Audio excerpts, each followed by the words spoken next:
नमस्कार, आप देख रहे हैं भारत न्यूज टीवी खबरों की पड़ताल। मैं हूं आपके साथ में जितेंद्र। आइए नजर डालते हैं। उज्जैन भारतीय जनता पार्टी के राष्ट्रीय महासचिव कैलाश विजयवर्गीय उज्जैन के चिंतामन गणेश मंदिर के पास एक गार्डन में पहुंचे, जहां पर कैबिनेट मंत्री मोहन यादव, उज्जैन के सांसद अनिल फिरोजिया की मौजूद थे। इस दौरान यहां पर करोड़ों रुपए की लागत से बनने वाले रोडों का भूमि पूजन किया गया और शिलान्यास के अनावरण किया गया। फिर मंच पर भारतीय जनता पार्टी के राष्ट्रीय महासचिव कैलाश विजयवर्गीय ने संबोधित करते हुए कहा कि सड़कें संबंध बनाने का काम करती हैं, सड़क व्यापार बिजनेस को बढ़ाने का काम करती हैं और रिश्तों को दोस्ती का मजबूत करने का काम करती हैं। सड़कें बनने के बाद इंदौर उज्जैन के लोगों को फायदा होगा, व्यापार व्यवसाय में फायदा होगा, दोस्ती भी अच्छी होगी। वह राष्ट्रीय महासचिव कैलाश विजयवर्गीय ने उत्तर प्रदेश के हाथरस की घटना पर बयान देते हुए कहा, मुझे सोशल मीडिया की जानकारी मिली है, आपके सामने रख रहा हूं। बालिका के साथ दुष्कर्म नहीं हुआ और पीड़ित परिवार के घर पर एक जो महिला थी, उस महिला के नक्सलियों में संबंध थे। जातीय संघर्ष षड्यंत्र कांग्रेस कराने का काम कर रही है। दिल्ली के विश्वविद्यालय में नारे लगाए जाते हैं, देश विरोधी और कांग्रेस पार्टी के नेता आम आदमी पार्टी के नेता जाते हैं, ऐसे देशद्रोहियों की पीठ थपथपाना का काम करते हैं। मैं आपसे पूछता हूं, क्या ऐसे नेताओं को बर्दाश्त करना चाहिए? शहजाद मंसूरी, उज्जैन रिपोर्टर। ये दोनों सड़कें संबंध बनाने का भी काम करेगी।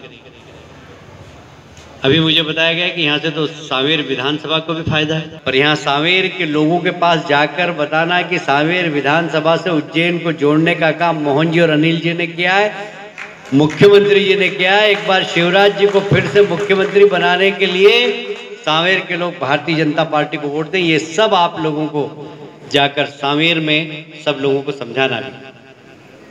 देखिए, देश का नेतृत्व नरेंद्र मोदी जी कर रहे हैं। नरेंद्र मोदी जी ने ऐसे ऐसे चमत्कारिक काम किए हैं कि कोई सोच भी नहीं सकता। हम छोटे थे, एक देश में दो विधान, दो प्रधान नहीं चलेंगे, नहीं चलेंगे। धारा 370 हमें पता ही नहीं था कि धारा 370 क्या होती है। हम छोटे थे, बच्चे थे, पर नारे लगाते। जब धारा 370 को हमने समझा तो हमें लगा कि ये तो कभी हट ही नहीं सकता। पर नरेंद्र मोदी जी की डिक्शनरी में असंभव शब्द नहीं है, इम्पॉसिबल शब्द नहीं है। हमने देखा कि 24 घंटे के अंदर उनके सहायक गृह मंत्री अमित शाह जी ने पार्लियामेंट में विषय रखा, तो धारा 370 भी समाप्त हो गई, 35A भी समाप्त।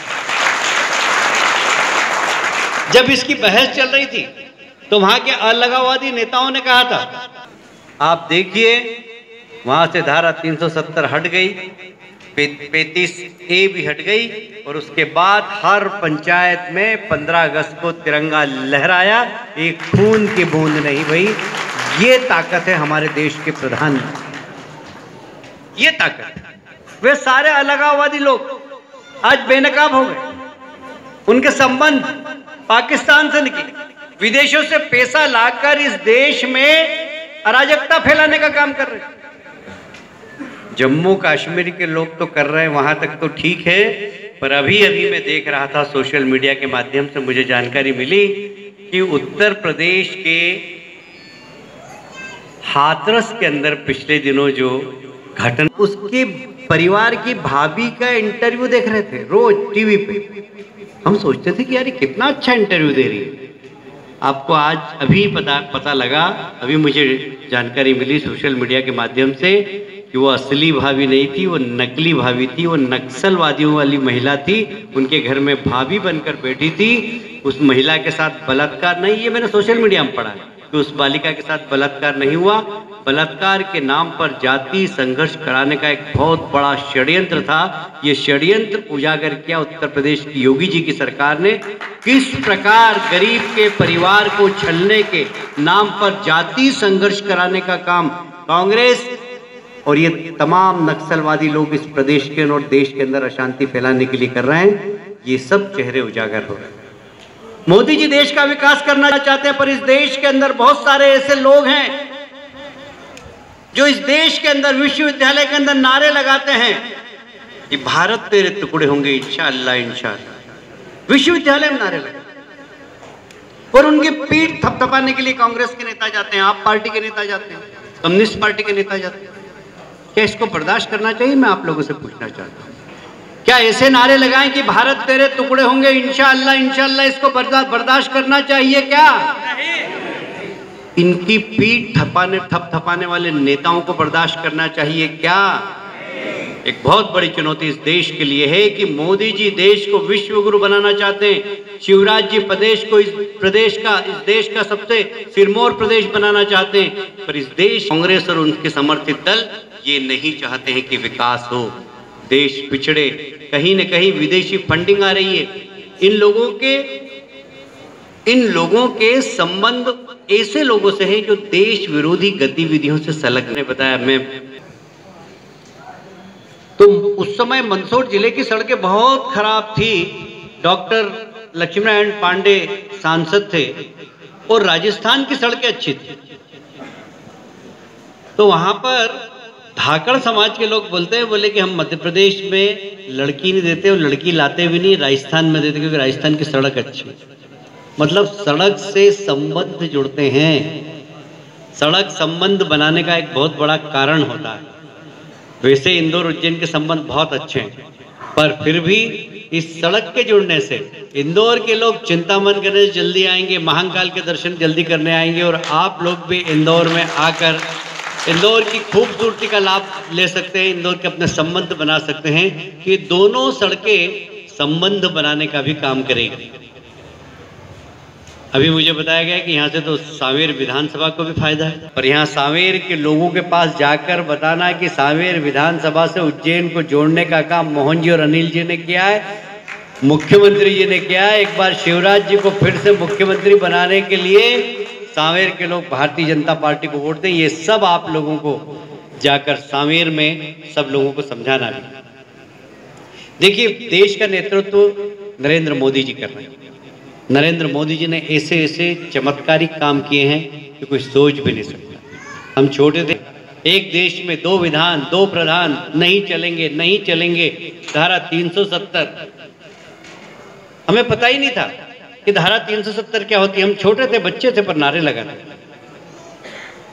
जब धारा 370 को हमने समझा तो हमें लगा कि ये तो कभी हट ही नहीं सकती। पर नरेंद्र मोदी जी की डिक्शनरी में असंभव शब्द नहीं है, इम्पॉसिबल शब्द नहीं है। हमने देखा कि 24 घंटे के अंदर उनके सहायक गृह मंत्री अमित शाह जी ने पार्लियामेंट में विषय रखा, तो धारा 370 भी समाप्त हो गई, 35A भी समाप्त। जब इसकी बहस चल रही थी तो वहां के अलगाववादी नेताओं ने कहा था, आप देखिए वहां से धारा 370 हट गई, 35A भी हट गई, और उसके बाद हर पंचायत में 15 अगस्त को तिरंगा लहराया, एक खून की बूंद नहीं भई। ये ताकत है हमारे देश के प्रधानमंत्री, ये ताकत।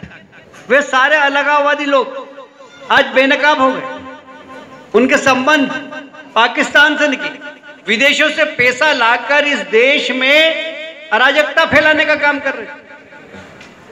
जम्मू कश्मीर के लोग तो कर रहे हैं, वहां तक तो ठीक है, पर अभी मैं देख रहा था सोशल मीडिया के माध्यम से मुझे जानकारी मिली कि उत्तर प्रदेश के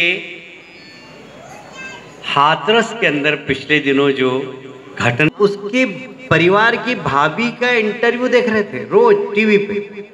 हम सोचते थे कि यार कितना अच्छा इंटरव्यू दे रही है। आपको आज अभी पता लगा, अभी मुझे जानकारी मिली सोशल मीडिया के माध्यम से कि वो असली भाभी नहीं थी, वो नकली भाभी थी, वो नक्सलवादियों वाली महिला थी। उनके घर में भाभी बनकर बैठी थी। उस महिला के साथ बलात्कार नहीं, ये मैंने सोशल मीडिया में पढ़ा कि उस बालिका के साथ बलात्कार नहीं हुआ। बलात्कार के नाम पर जाति संघर्ष कराने का एक बहुत बड़ा षड्यंत्र था। ये षड्यंत्र उजागर किया उत्तर प्रदेश की योगी जी की सरकार ने।